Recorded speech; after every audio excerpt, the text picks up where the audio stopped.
Hello everyone, welcome to study with Arvind. हम आप सभी के लिए लेकर आए हैं प्रतिदिन की तरह आज फिर प्रैक्टिस सेट संख्या 21, जिसमें जो है आप सभी के लिए 25 प्रश्न डेली हल करवाए जाते हैं। तो यह सभी प्रश्न जो है आगामी परीक्षा आप सभी की केवीएस, यूपीटीजीटी, पीजीटी आदि परीक्षाओं को देखते हुए बहुत ही महत्वपूर्ण साबित होंगे। तो चलिए देखते हैं आज की श्रृंखला का पहला प्रश्न। प्रश्न संख्या 1 है, फ्रेंच अकादमी की स्थापना हुई थी। और फ्रेंच अकादमी की स्थापना कब हुई थी? ऑप्शन ए 1650 में, बी 1648 में, सी 1789 में, डी 1793 में। तो फ्रेंच अकादमी की स्थापना कब हुई थी? तो इसका आंसर होगा ऑप्शन बी। फ्रेंच अकादमी की स्थापना हुई थी 1648 में, तो ऑप्शन बी सही होगा। अगला प्रश्न है, नवशास्त्रीयतावाद के मुख्य प्रणेता था। तो नवशास्त्रीयतावाद के मुख्य प्रणेता कौन थे? Option A Winckelmann, B David, C Ingres, D Vigee Lebrun. तो प्रश्न संख्या 2 का आंसर होगा ऑप्शन ए। नवशास्त्रीयतावाद के मुख्य प्रणेता थे तो नवशास्त्रीयतावाद के मुख्य प्रणेता थे विंकलमैन। तो ऑप्शन ए सही होगा। प्रश्न संख्या 2 का आंसर होगा ऑप्शन ए। अगला प्रश्न है, प्रश्न संख्या 3, इंग्लैंड में सर्वप्रथम 1715 ईस्वी के लगभग जो भवन निर्माण कला में उत्पन्न हुई उसे कहा जाता है। तो इंग्लैंड में सर्वप्रथम 1715 ईस्वी के लगभग जो भवन निर्माण कला में उत्पन्न हुई उसे कहा जाता है। Option A Palladianism, B realism, C romanticism, D pre Raphaelitism. तो प्रश्न संख्या 3 का आंसर होगा ऑप्शन ए पैलेडिनिज्म। इसका आंसर होगा ऑप्शन ए। अगला प्रश्न है, नवशास्त्रीयतावाद शैली का पूर्ण विकास किसके द्वारा किया गया? Option A Diaz, B Gustave Courbet, C William Morris, D David. तो प्रश्न संख्या 4 का आंसर होगा ऑप्शन डी, दाविद द्वारा जो है नवशास्त्रीयतावाद शैली का पूर्ण विकास किया गया। अगला प्रश्न है, दाविद ने सिंहासनारोहण नामक चित्र में लगभग समय दिया था। तो दाविद द्वारा जो चित्रित चित्र है सिंहासनारोहण नामक जो चित्र है इसमें जो है बनाने में कितना समय लगाए थे? तो ऑप्शन ए 5 वर्ष, बी 2 वर्ष, सी 4 वर्ष, डी 6 वर्ष। तो प्रश्न संख्या 5 का आंसर होगा ऑप्शन बी, 2 वर्ष लगे थे इस चित्र को बनाने में दाविद को। दाविद जो है नवशास्त्रीयतावाद के कलाकार हैं। अगला प्रश्न है, अंतवावाइन जा ग्रास ने दाविद की चित्रशाला में कब प्रवेश लिया? तो अंतवावाइन जा ग्रास जो कलाकार हैं यह जो है दाविद की चित्रशाला में कब प्रवेश लिए थे? ऑप्शन ए 1785 ईस्वी में, बी 1750 ईस्वी में, सी 1755 ईस्वी में, डी 1793 ईस्वी में। तो प्रश्न संख्या 6 का आंसर होगा ऑप्शन ए 1785 ईस्वी में।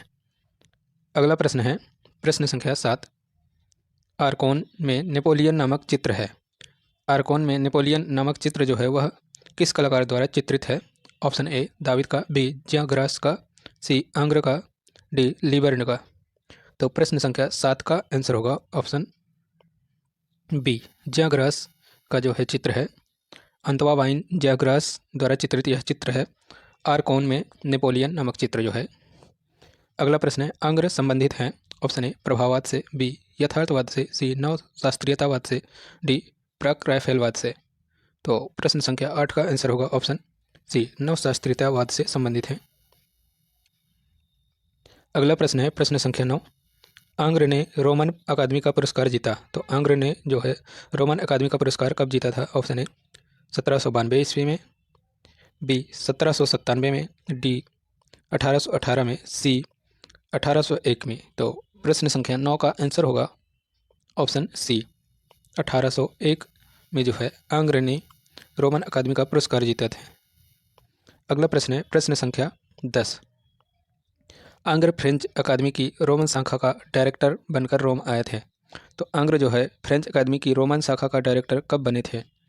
ऑप्शन ए 1834 में, बी 1862 में, सी 1841 में, डी 1820 में। तो प्रश्न संख्या 10 का आंसर होगा ऑप्शन ए 1834 में।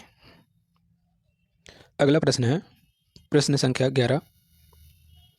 अभी जो है आपकी क्लास थोड़ा सा अच्छे से नहीं ले पा रहे हैं, कुछ प्रॉब्लम चल रही हैं, टेक्निकल प्रॉब्लम, तो इस वजह से जो है आपकी क्लास टाइम से नहीं ले पा रहे हैं, इसके लिए क्षमा चाहते हैं। तो न्यू ईयर के बाद जो है हम आप सभी के लिए एक टाइम टेबल लेकर आएंगे, जिसमें जो है डेली आपको उस टाइम पर आपकी क्लासें उपलब्ध कराई जाएंगी और बेहतर प्रश्न लाए जाएंगे और सिलेबस से सारे प्रश्न जो है सिलेबस से संबंधित रहेंगे और डेली सिलेबस के एक टॉपिक को क्लियर करेंगे।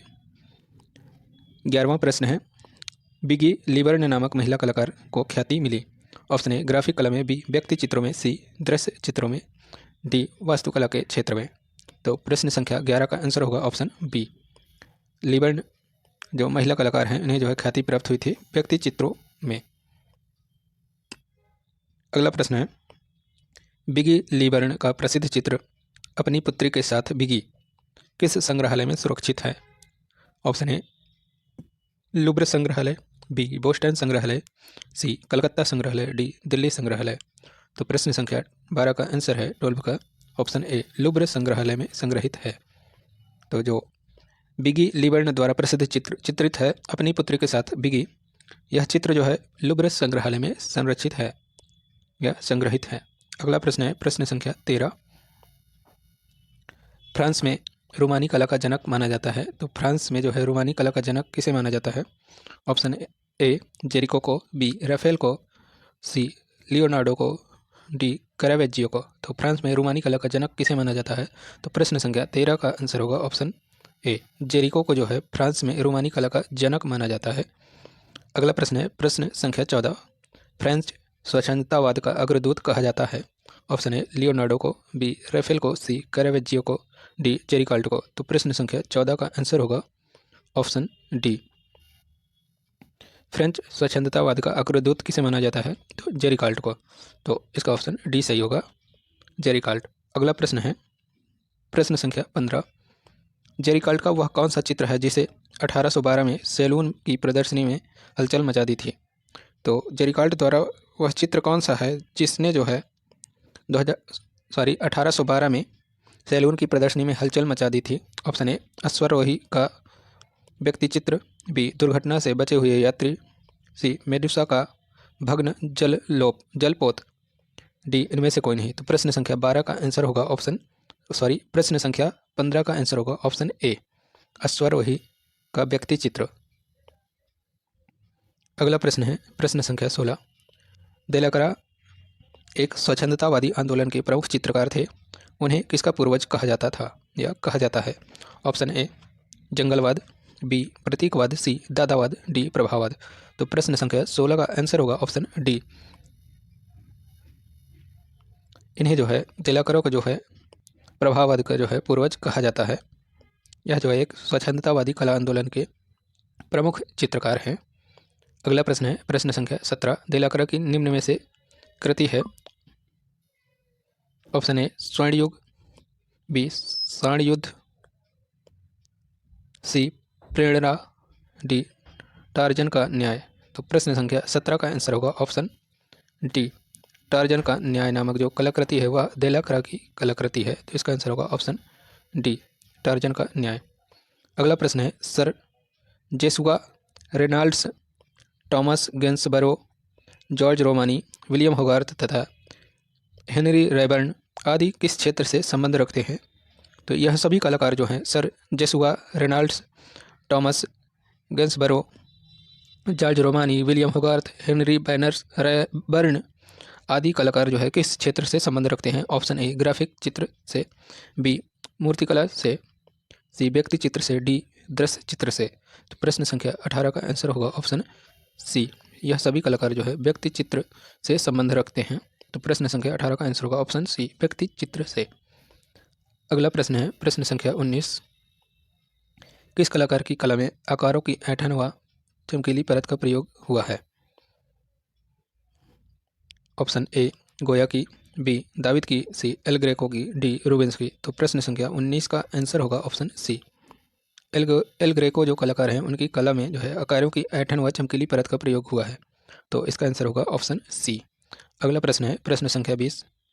Turner, Thomas Girtin, John Constable, David Cox, Peter De Wint आदि अंग्रेज चित्रकार रहे हैं। ऑप्शन ए दृश्य चित्रकार, बी स्टिल लाइफ चित्रकार, सी लिनो पेंट, डी छापा चित्रकार। तो प्रश्न संख्या 20 का आंसर होगा ऑप्शन ए। यह सभी जो है दृश्य चित्रकार हैं।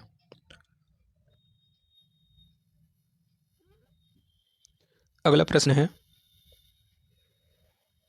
प्रश्न संख्या 21। आधुनिक चित्रकार नामक पुस्तक किसने लिखी है? तो आधुनिक चित्रकार नामक पुस्तक किसने लिखी है? ऑप्शन ए रस्किन ने, बी अरस्तु ने, सी प्लेटो ने, डी सुकरात ने। तो प्रश्न संख्या 21 का आंसर होगा ऑप्शन ए। आधुनिक चित्रकार नामक पुस्तक किसने लिखी है? तो रस्किन ने लिखी है। तो इसका आंसर होगा ऑप्शन ए। अगला प्रश्न है टर्नर के पंचक्की का नदी तट, टर्नर के पंचक्की का नदी तट और चांदनी नामक चित्रों में किसका प्रभाव झलकता है? ऑप्शन ए डाडा चित्रकला का, दादा चित्रकला का, बी प्रभाववादी कला का, सी कंपनी चित्रकला का, डी डच चित्रकला का। तो प्रश्न संख्या 22 का आंसर होगा ऑप्शन डी। तो टर्नर जो चित्रकार हैं दृश्य चित्रकार, इनके चित्र पंचक्की का नदी तट और चांदनी नामक चित्रों में जो है डच चित्रकला का झलक दिखाई पड़ता है। तो प्रश्न संख्या 22 का आंसर होगा ऑप्शन डी। अगला प्रश्न है प्रश्न संख्या 23। 1806 से 1819 के मध्य टर्नर ने विभिन्न प्रकार के दृश्य उत्कीर्ण करके छापे। यह चित्र श्रृंखला किस नाम से प्रसिद्ध हुई?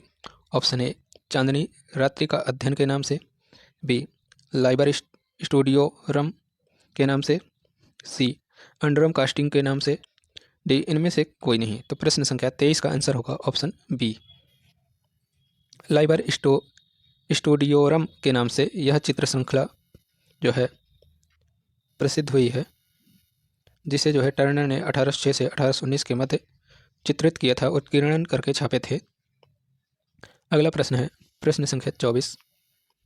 कोहरे में से उगता हुआ सूर्य नामक चित्र टर्नर ने कब चित्रित किया था?